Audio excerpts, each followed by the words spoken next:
One of the dynamics inside of JJK I don't really feel get talked about enough is the one between Sukuna and Megumi.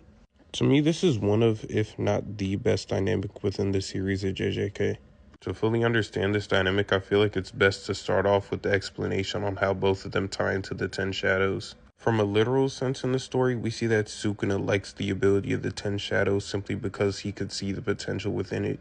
And from what we saw, he thought of many more ways he could use the Ten Shadows than what Megumi was doing with it.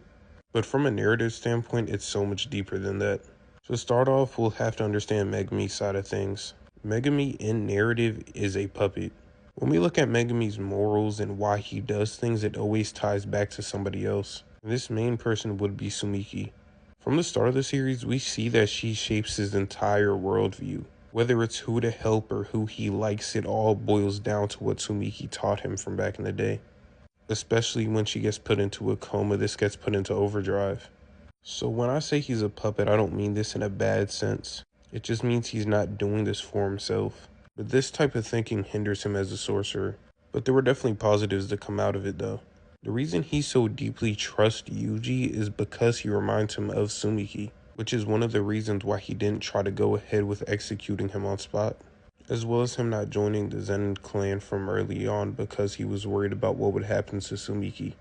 And we even see when Megumi's about to lose his way multiple times during the series, the only thing that calls him back and stops him from going too far is the remembrance of Sumiki. It gets to a point where she's kind of a crutch for him. So at this point, he fully internalized Sumiki, so even at the point where she was gone, he was still able to manage. It was the love from Sumiki that ended up keeping him going, but that also led to his biggest mistake.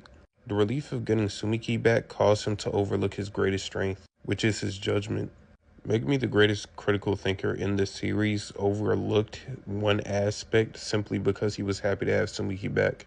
And what he overlooked is a possibility of an incarnated sorcerer, which he's been wary about from before entering the Culling Games. So this leads back to the puppet aspect, because this leads him to get strung along by Yorozu.